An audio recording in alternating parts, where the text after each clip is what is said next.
거룩하신 아버지 하나님 감사합니다. 오늘 또 저희들에게 복된 시간 주셔서 하나님 말씀을 상고하게 하심을 감사합니다. 성령 하나님 도와주셔서 하나님 말씀 한절 한절이 하나하나가 우리 마음판에 새겨지게 하시고 삶을 통해서 열매 맺게 도와주시고 하나님의 영광 돌리고 우리의 삶이 윤택해지며 하나님을 닮아갈 수 있는 아름다운 복된 삶으로 이어지게 하여 주옵소서. 예수님의 이름으로 기도하옵나이다. 아멘. 오늘은 두 번째는 겨자씨 비유를 말씀드리려고 합니다. 이 겨자씨 비유는 마태복음 13장 31절로 32절에 나와 있습니다. 제가 읽어드립니다. 또 비유를 베풀어 가라사대 천국은 마치 사람이 자기 밭에 갖다 심은 겨자씨 하늘 같으니 이는 모든 씨보다 작은 것이로되 사람 위에는 나물보다 커서 나무가 되매 공중의 새들이 와서 그거 가지에 깃들이느니라 말씀하십니다.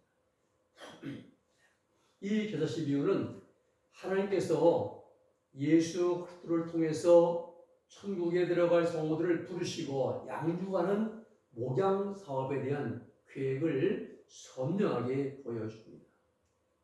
이 비유를 바르게 해석하면 성경에 나오는 중요한 성도들을 향한 하나님의 섭리를 우리가 발휘할 수 있고요. 또 한 가지는 요한계시로 나오는 14만 4천을 해석하는데 꼭 필요한 열쇠가 됩니다. 해석 순서는 먼저 겨자씨 비유를 부분적으로 해석을 하고 그 다음에 종합적으로 해석을 해서 천국권에 대한 진리를 체계적으로 이해할 수 있도록 이제 하겠습니다. 먼저 부분적으로 보면 자기밭입니다. 자기밭은 사람의 마음이에요. 좋은 밭과 같은 마음을 가진 성도들이어야 장성한 겨자나무를 얻을 수가 있습니다. 돌밭처럼 싹이 났다가 타버리고 죽으면 안 되겠죠. 또 가시밭처럼 싹이 좀 자라다가 이제 세상의 재리 이제 물질이나 어떤 축복의 엄계 영매에서 신앙이 자라지 못하면 안 되겠지요. 좋은 밭 돼야 됩니다. 좋은 밭. 겨자씨는 사람의 마음밭에 뿌려지는 하나님의 말씀이에요. 복음 진리입니다. 하나님 말씀, 복음 진리. 이 겨자씨는요, 하나님 말씀이 겨자씨처럼 아주 작게 보일지라도 성도들의 좋은 마음밭에 뿌려지면 성령의 도움받아가지고 성도들의 믿음과 지혜와 덕과 경험, 인격, 또 봉사하며 섬기는 그러한 실력 등을 점점 더 성장하게 해서 하나님의 크고 중요한 사업을 맡은 일꾼이 될 수 있게 한다는 것을 보여주는 것입니다. 싹이 난다는 뭐냐? 하나님의 말씀을 받은 그 사람의 마음 안에 성령의 감동과 회개와 깨달음으로 구원받게 되는 경험, 이게 싹이 난 거예요. 말씀을 받고 싹이 났으면 구원에 싹이 났어요. 이때 생명책에 이름 석자가 기록됩니다. 그리고 이때부터 싹이 난 순간부터 천국을 향한 믿음의 발걸음이 이제 띄어지게 되는 것입니다. 그리고 나 싹이 나면은 점진적으로 성장해야죠. 하나님의 빛을 따라 마음 행실이 점점 정결케 되어서 장성한 믿음이 될 때까지 영적으로 성장하는 것. 점진적으로 성장하는 것입니다. 그 나중에는 장성한 겨자나무 되잖아요. 많은 시험과 어려움 속에서 인내하면서 예수님의 보이는 정과 성령의 도우심을 힘입어서 영적으로 장성한 경지까지, 아비당에까지 성장하는 완벽의 경지까지 성장하노라 이 말입니다.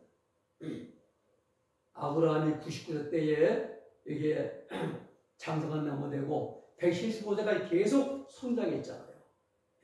뷸라 과정에 들어가다니 115세 하나님께서 이제 불러가시죠. 성도들이 영적으로 성장해서 점진적으로 행실이 정케 되어서 익은 열매가 되기까지 꼭 필요한 게 5가지가 있어야 됩니다. 첫째, 어린양의 피. 그리고 연단받는 환경. 세 번째는 맑은 물. 네 번째는 빛이 된 말씀. 다섯 번째는 순종하는 자의 의지가 필요합니다. 이 모든 것이 다섯 가지가 예수님이 전부 다 준비를 어린 양의 피 2000년 전에 이미 십자가에서 준비되어 있습니다. 연단만 환경 하루에도 수십 번씩 주어지고 있습니다. 맑은 물, 성령의 도우심 계속 공급되고 있습니다. 빛이 된 말씀, 우리 무엇이 빛인가 어둠인가 우리는 하나님 말씀이 우리 앞에 있습니다.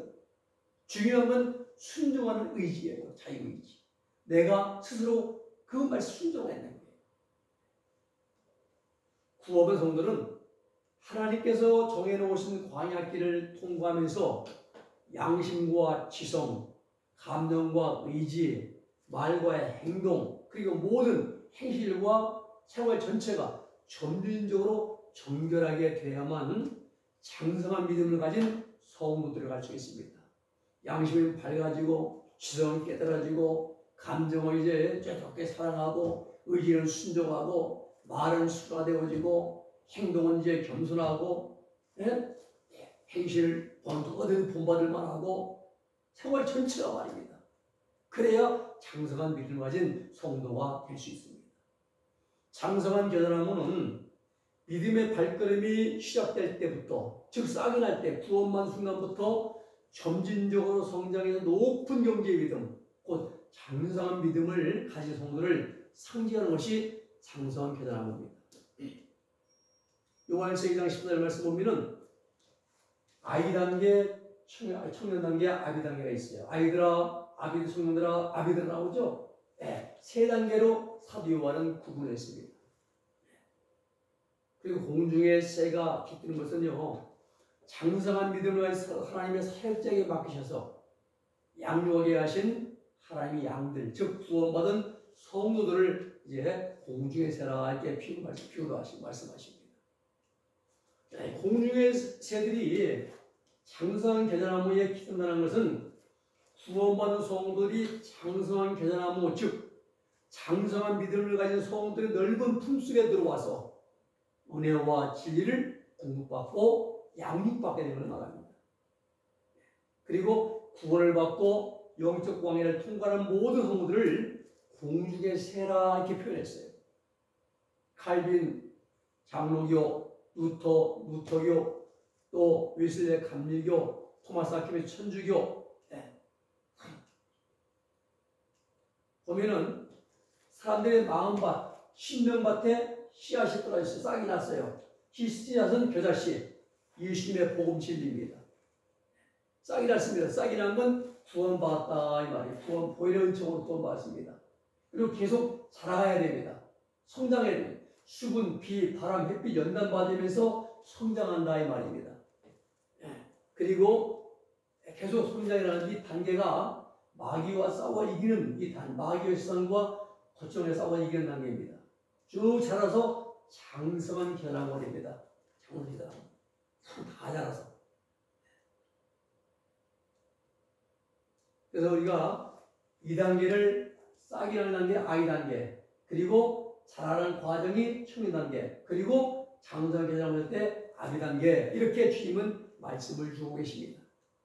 정리하면은 자기 밭은 씨 뿌리는 비유 중에 네 가지 마음밭 가운데 좋은 밭에 해당되는 성들의 심령을 자기에 상징하고요. 겨자씨는 사람들의 마음에 뿌려진 하나님의 말씀, 복음 진리, 예수, 복음은요, 예수에 관한 모든 것이 복음입니다. 복음은 예수님의 성령 잉태, 탄생, 그 다음에 공생애, 그리고 나서 십자가의 죽으심, 고난, 또 이제 부활, 승천, 재림, 모든 것이 복음이에요. 예수님에 관한 모든 것입니다. 이 복음을 믿는 믿음으로 구원받는 것이에요. 자, 싹이 나요. 싹이 났다면 전도자는 하나님의 말씀을 뿌렸고요. 우리 마음에 감동, 성령의 감동으로 이제 우리가 구원받은 것이 큰 회개와 깨달음과 영적 체험하면서 구원받게 되는 거예요. 이게 싹이 났다 이 말입니다. 싹이 났어요. 이 싹이 날 때요, 이때 큰 기쁨과 감격을 맛봅니다. 하나님의 이름의 생명체 기록됩니다. 그리고 천국을 향한 첫 걸음이, 이제 발걸음이 출발하게 되는 것입니다. 그래서 점점 걸어서 장성한 기사라고 되죠. 믿음이 출발할 때부터 싹이 날 때부터 말입니다. 점진적으로 성장해서 높은 경지의 믿음과 장성한 신앙을 가진 성도를 가리켜서 장성한 기사라무라. 주님은 이렇게 말씀하십니다. 장성한 신에 대한 말씀은요, 요한서 2장 14절을 보면은 이렇게 아이, 청년, 아비를 나누잖아요. 이 가운데 가장 장성한 신앙은 아비 2단계, 아비 단계에 도달하는 성도들이 장성한 이제 신앙이에요. 공중에서들이 깃들여요. 이 장성한 믿음을 하나님의 사역자에게 맡기셔가지고 양육하게 하신 하나님의 양무리들, 즉 구원한 성도들을 의미합니다. 그러면 장성한 믿음이 무엇이냐? 히브리서 5장 13절 14절 대저 젖을 먹는 자마다 어린 나이니 의의 말씀을 경험하지 못한 자요. 단단한 식물은 장성한 자의 것이니 저희는 지각을 사용함으로 연단을 받아 선악을 분별한 자들이라 말씀하십니다. 장성한 자는 뭘 먹어요? 단단한 식물. 어린아이는 젖밖에 못 먹어요. 하나님 말씀을 조금 어리면 못 먹어야 내가 좀 나한테 설교요. 나 시험 들었어. 이런 식이죠. 다 자기 중심이에요. 자아중심. 그러니까 단단한 장성한 자는 단단한 식물을 먹어요. 도저히 참기 어려운 환경도 잘 참아냅니다. 그래서 의의 말씀을 경험한 자, 연단받은 믿음을 가지고 선과 악을 분별할 줄 안다 이 말입니다. 장성한 자. 다시 말하면 장성한 자는 예수님처럼 살아가는 자입니다. 오른편 맞으면 왼편 돌려대주고, 우리가 잡으면 심리 동행해주고, 속옷 뺏으려면 겉옷까지 벗어주고, 원수 만나 원수를 쥐고 싶은 원수 만나는데 사랑으로 품어주고, 혈기와 포화가 환경 속에서 온유를 행하는 자, 이런 사람이 영적으로 장성한 자입니다. 참고로 말씀드리면 히브리서 5장 13절에 보면 어린아이는 젖을 먹어요. 이 젖은 하나님 말씀이 녹았어. 하나님 말씀. 무슨 말씀이냐면 하나님 말씀 중에 지키기 쉬운 교훈을 지키는 사람들이에요. 11조해라, 주일 성수하라. 자기 중심적인 신앙생활을 한 자들. 하나님의 의로운 말씀을 온전히 순종하지 못한 자들이 바로 영적인 어린아이들입니다. 구체적으로 알기 위해서 어떻게 이제 이런 분들은요, 의의 말씀을 경험하지 못했어요. 장성한 성도들은 의의 말씀을 경험한 자들이라고 말씀했어요. 히브리서 1장 5절에 보면은 하나님의 선한 말씀을 맛보는 것과 같은 의미예요. 표현은 달라요. 그러나 같은 말씀입니다. 히브리서 5장 13절 14절에 장성한 자, 의의 말씀을 경험한 자라 이 말입니다. 요한일서 2장 12절 14절에 보면은 신앙의 성장이 아비들의 단계까지 도달한 사람이다. 장성한 자라 이 말입니다. 의의 말씀을 경험하기 위해서 우리는 신앙의 초보적인 신앙을 버려야 됩니다. 그리고 완전한 경지로 나아가기를 힘써야 됩니다. 초보적인 신앙, 믿음에서 믿음에 이르듯이 말입니다. 초보적인 믿음에서 완전한 믿음에 이르듯이 초보적인 신앙을 버리고 그리고 완전한 경지로 나아가기 힘써라 말씀. 초보적인 신앙이 뭡니까? 죽음의 길을 회개하는 것. 또 회개하면 죄 용서받는다고 믿는 믿음. 또 세례와 안수받는 것. 또 죽은 사람이 마지막에는 부활한다고 이것을 깨닫고 하는 것. 이게 초보적 신앙이에요. 이런 거. 히브리서 6장 1절에 보면 믿는 자들은요, 초보적인 믿음에 머물르지 말고 좀 더 완전한 신앙의 경지로 나아가라 말씀하십니다. 3절에서는 하나님께서 허락하시면 내가 이것을 하리라. 하나님이 허락하시면 완전한 신앙의 경지로 나가는 것은 내 생각 의지가 아니라 하나님의 허락하심으로서만 가능하다 이 말이에요. 히브리서 6장 4절에 한 번 비침 받고 뭡니까? 초보적인 믿음에는 불가능해요. 한 번 비치면 안 됩니다. 잊지 않는 이후의 과정이거든요. 초보적인 믿음이 아닌 완전한 경지로 나가는 중에 경험하는 것이 한 번 비침 받는 것. 이스라엘의 바람 왕에서 가나안 땅을 40일 동안 정탐하는 것 같은 거예요. 몸은 광야에 있어요. 근데 가나안 땅, 천국에 들어가 이제 천국을 경험하는 것처럼 말입니다. 우리 육체는 세상에 있는데 우리 영혼이 하나님의 이제 생명에 이제 잠시 합일돼가지고 이제 경험하는 거예요. 일시적인 내주하는 거죠. 일시적. 이런 한 번 믿지 않는 겁니다. 그래서 한 번 믿지만 얻게 되는 것을 영적 성당의 비추 보면은 가나안 땅 정탐입니다. 즉 그리스도의 생명이 일시적으로 영 속에 내주 합일된 경험을 그렇게 말합니다. 그 성령에 참여하는 것, 성령, 즉 그리스도의 생명이 성도의 영 속에 내주 합일되어서 일시 동안이 아니라 영원히 거하시는 것, 이게 성령에 참여하는 겁니다. 이 성령에 참여하는 체험은 로마서 8장 2절 같은 체험입니다. 생명의 성령의 법이 나타나서 죄와 사망에서 너희를 앞에씩 해방시키느라, 이 말씀. 아무나 아닙니다. 죄와 사망법에서 해방되는 경험이에요. 여러분, 로마 7장은 사도 바울의 고민장입니다. 사도 바울이 외적 행실로 범죄가 한 번도 안 했습니다. 순간적으로 스쳐 지나가는 생각 때문에 사도 바울은 그렇게 처절하게 고민하고 괴로워했습니다. 무엇 때문에? 죄 때문에. 사도 바울은 선을 내가려고. 선은 뭡니까? 사도 바울이 나는 선을 내가려고 하는데, 이거 나는 선을 행하고자 하는 사도 바울의 선한 의지예요. 그런데 행하고자 하면 할수록 그걸 못하게 만드는 한 법이 오는데 죄의 법이라 이 말입니다. 외적인 죄가 아니라 내면적인 죄 때문에. 그래서 로마 7장에 보면 오라 나는 곤고한 자로다. 사도 바울의 처절한 고백이 기록되어 있습니다. 선을 행하려고 할 때마다 악심이 올라온다 이 말이에요. 그래서 바울은 철저하게 오라 나는 곤고한 자로다. 이 사망을 누면서 누가 나를 건져내랴 탄식하셨습니다.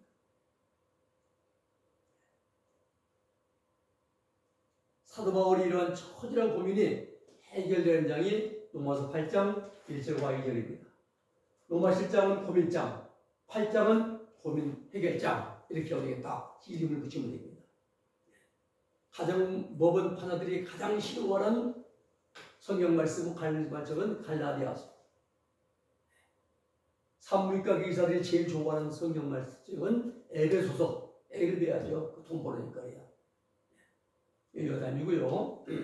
마태복음 1장은 낙헌장, 히브리서 11장은 믿음장, 고린도서 15장은 부활장, 돌이킬 수 없는 장, 마태복음 27장이죠. 예수님 십자가와 죽인 장. 자, 내세의 능력을 바꾼다. 히브리서 6장 5절에 히브리서. 이게 무슨 말씀이냐면은 하나님의 생명이 내주 합일되었기 때문에 영 속에 합일됐어요. 그래서 생명의 법칙이 나타나요. 하나님의 능력이 계속적으로 나타나는 경험을 하게 되는데 이것이 내세의 능력을 바꾸는 거예요. 내세. 천국의 능력, 하나님 나라. 예수님의 십자가의 능력입니다. 이 십자가에서 40대 못을 박는 원수를 다 용서했잖아요. 이게 내세 능력이에요. 이게. 누가복음 23장 24절의 말씀에 34절에 예수님께서 이르시되 아버지 저들을 사하여 주옵소서 자기들이 하는 짓을 것을 알지 못함이니이다 라고. 여러분, 언제나 사랑, 언제나 자비, 언제나 양선, 언제나 온유, 언제나 용서, 겸손, 오래 참음, 이런 것들을 실천할 수 있는 능력이 내세 능력이고, 우리는 이보다는 주의 능력이 많아요. 내가 수틀리면 막 한 번 때리고, 또 마음에 안 맞으면 막 이제 해대고, 포악하고, 음란하고, 아집하고, 막 고차기 시작버리고, 우리는 주의 능력은 많아요. 내세 능력은 없고요. 이 땅에서는 잘 안 됩니다. 이유는 왜 그런가? 휴학성과 정욕에 지배받기 때문에. 그래서 우리가 죄의 썩은 뿌리 뽑히고, 육신의 정욕은 십자가에 못 박아지고, 예수님의 능력, 생명의 능력으로, 예수님의 능력으로 역사하는 내세 능력 줄 때 우리도 이렇게 할 수가. 언제나 겸손, 언제나 온유, 언제나 자비, 언제나 참음, 언제나 이제 사랑할 수 있다.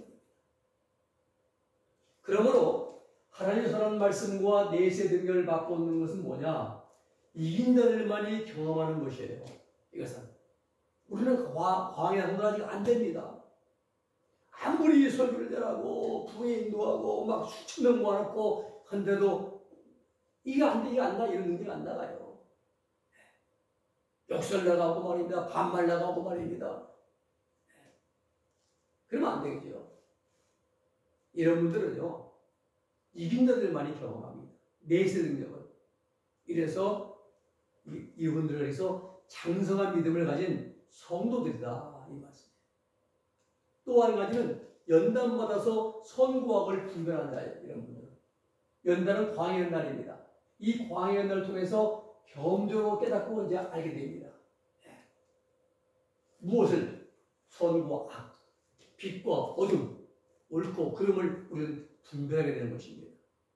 어떻게 지적으로? 아니에요. 경험적으로. 신앙은 에피그로스, 경험적입니다. 체험적입니다. 논문이 아니에요. 남이 이거 써놓은 거 읽고 아는 게 아닙니다. 내가 직접 경험해야 되는 거예요. 사람은 자신이 경험한 것밖에 모릅니다.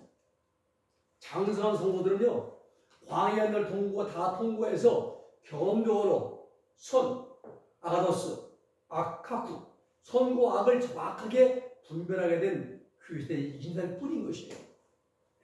문제는 오늘 교회에서 그러므로 장성한 겨자나무들은 그리스도의 이긴 자들을 말합니다. 문제는 교회에서 대부분 연단을 말하지 않아요. 교회에서 다 복받으라고. 하나님은 연단받아 정결게 되어서 성도라고 하는데 우리는 정반대로 말해요. 연단 말하지 않습니다. 죄 문제 회개라고 말하지 않아요.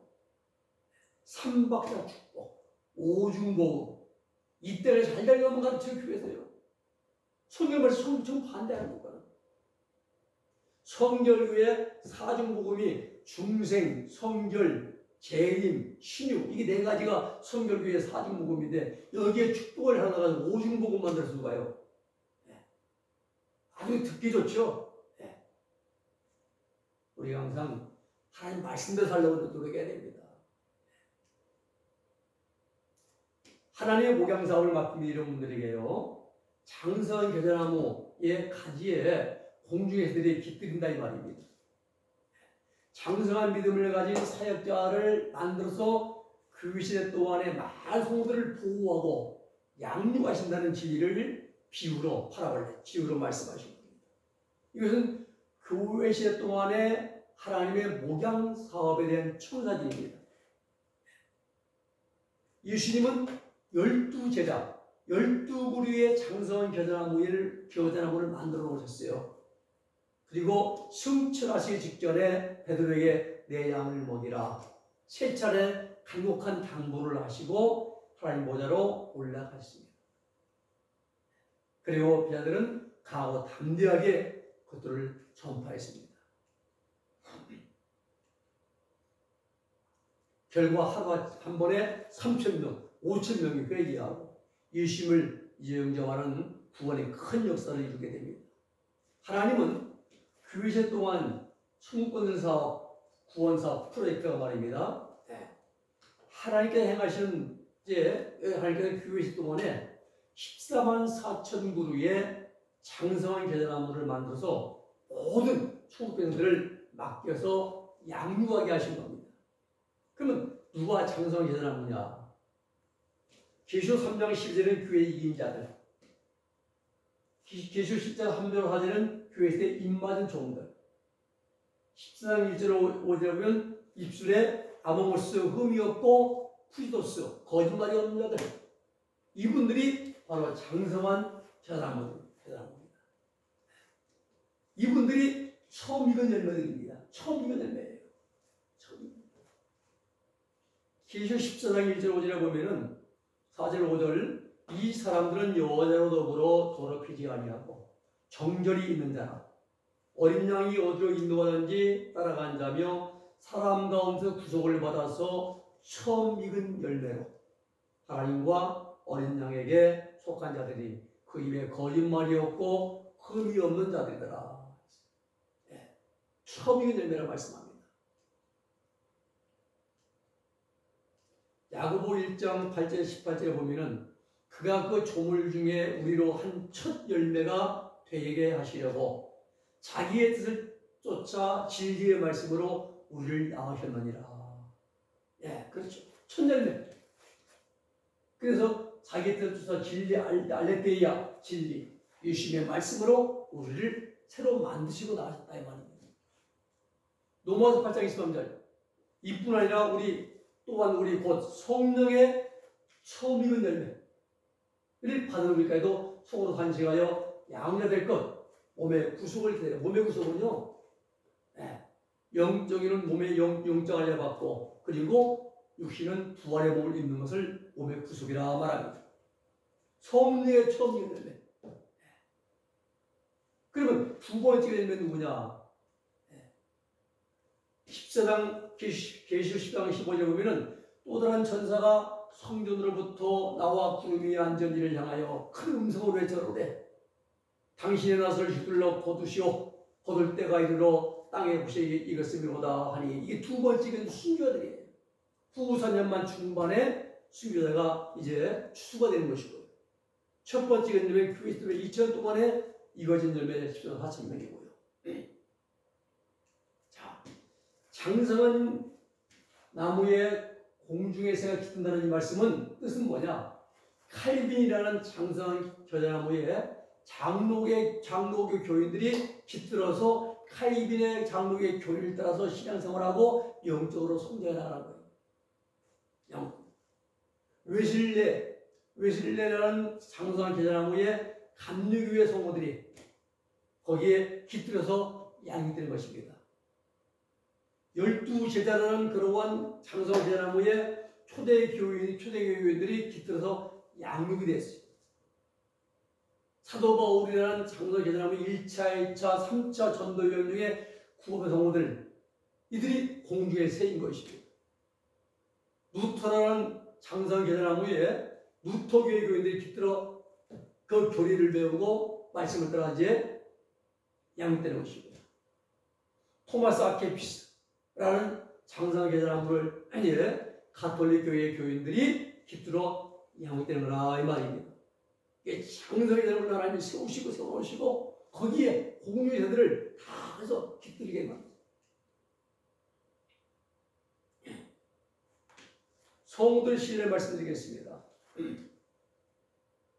아브라함은요, 75세에 이제 싹이 났어요. 그래서 그 24년 동안 이제 광야길을 걸어가죠. 85세의 칭의 아브라함이 하나님 말씀 믿으니 하나님을 의로 여기시고 85세 15장 6절의 말씀 창세기 그리고 11장 5절에 가서 아브라함과 너는 행하여 완전하라 득의장에 올라가죠. 99세 때에 장성한 겨자나무가 됐어요. 이 장성한 겨자나무 아브라함이라는 장성한 겨자나무에 깃든 공중의 새는 이삭의 자손들 육적 이스라엘 백성들이 거기에 깃들어 있는 새라 이 말이에요. 모세는 이제 40세에 싹이 나요. 미디안 광야에서 이제 애굽의 에서 40세에 이제 싹이 나고 미디안 광야로 도망가서 40년 걸려 광야에 이제 연단받습니다. 그리고 80세에 떨기나무 앞에서 하나님 만나고 이때 장성한 겨자나무가 됩니다. 모세에게 깃든 공중의 새는 출애굽에서 광야에서 훈련받은 이스라엘 백성들 60만 명 이들이 모세에 깃든 공중의 새라 이 말이에요. 그리고 사도 바울은 아나니아 안수 받으면서 3일 만에 출애굽하죠. 싹이 났습니다. 그리고 11년 그 아라비아에서 3년 연단받고 자기 고향 길리기아 다소에 가서 8년 연단받으면서 11년 동안 광야 연단과정을 걸어가고 그리고 11년 후에 장성한 겨자나무가 됩니다. 이래가지고 이 사도 바울에게 이제 깃든 공중의 새는 1차, 2차, 3차 전도 여행 중에 구원받은 모든 성도들이 사도 바울에게 깃든 공중의 새라 이 말입니다. 아브라함은 천국 최초의 장세자나무. 모세는 이제 사도 바울 거예요. 자, 우리가 이거 빌립보서 1장 27절 너희는 그리스도의 복음에 합당하게 생활하라 그랬어요. 자, 출애굽에서 구원받아서 우리가 성장하자 이렇게 구원받아서 성장을 해야 장성해야 됩니다. 아브라함은 20달 걸리고 야곱은 20년 걸렸고 모세는 40년, 이제 열조는 3년 걸렸습니다.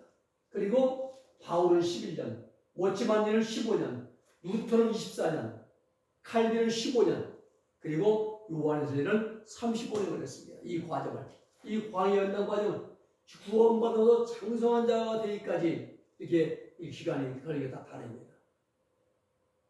우리가 바울은 이제 처음 예수 믿는 자들 잡아다가 옥에 가두고 매를 치고 자기 친구 수대만 있다가 순교도 갈 때 팔짱 끼고 기도하는 냉랭한 사람이었어요.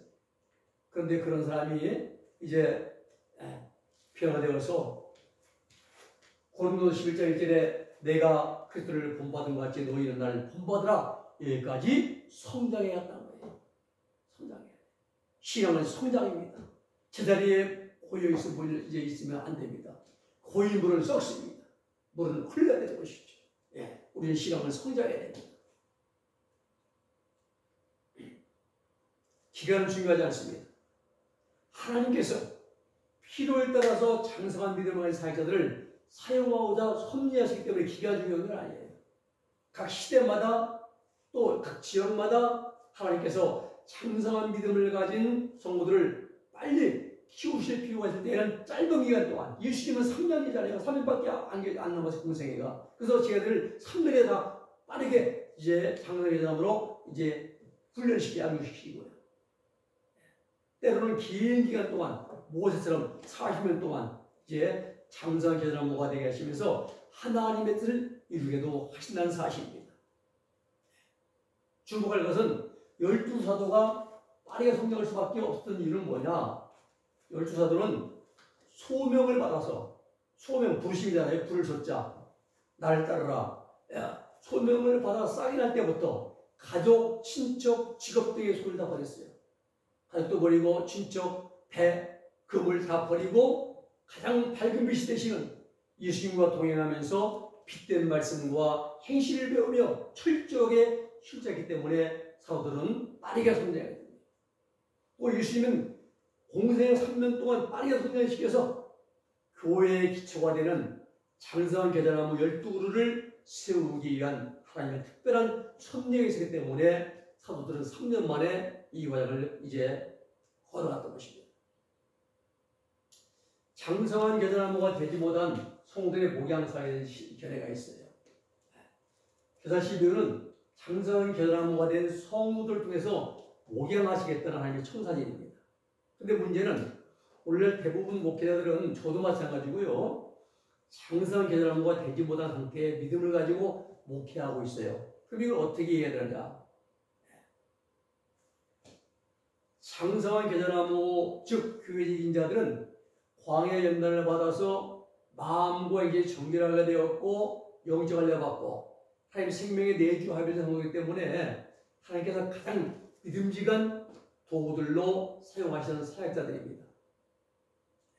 그러나 광야 연단을 통과하면서 목회하는 성도 우리 같은 이제 설교자라고 능력을 행하고 기적을 나타내고 충성스럽게 봉사할지라도 죄성과 정욕의 냄새를 종종 풍기게 되므로 하나님께서는 공중의 새들 즉 성도들을 안전히 믿고 맡길 만한 사역자로는 부족하다고 평가하십니다. 정도라면 장성한 계절나무는 14만 4천의 믿음직한 일꾼들이고 광야 연단 과정의 목사들도 예수님께서 12제자와 70인 제자들을 파송하여 귀신을 쫓아내고 병자를 고치시면서 복음을 전파하도록 하신 것처럼 하나님이 사용하시는 하나님의 일꾼들이다 이 말입니다. 예를 들면 하늘산 기도원 고 이차선 목사님 이분 신학부할 때요 구원받을 때 은혜 체험했어요. 그리고 신학교 입학했습니다. 1차연단 이제 고통 가운데 신광의 때 기도원 시작했어요. 하늘산 기도원. 막 부흥에 인도하고 능력이 나가고 방언 움직이고. 그래서 이거 옛날에 하늘산 기도원 방언 못 벗고 내려오면 개만 떠고 다니잖아요. 욕설자잖아요. 솔직히 욕설자래요. 장성한 성도가 못했어요. 그러므로 광해의 성을 또 얼마든지 사용할 수 있다는 거예요. 오늘 여기까지 하고 다음 시간에 눈비유 말씀을 우리가 공부하도록 하겠습니다. 기도하겠습니다. 거룩하신 아버지 하나님 감사합니다. 우리가 하나님의 장성 대단한 모델로서 하나님의 주신 사역을 잘 감당할 수 있는 우리 모두가 되게 하시고 우리 아버지 말씀을 받아 말씀 속에서 빛 가운데 연단받으며 성육되어서 믿음과 시에 성장해 나갈 수 있도록 하나님 우리 모두에게 크신 복과 은총을 내리워 주옵소서. 예수님의 이름으로 기도하옵나이다. 아멘.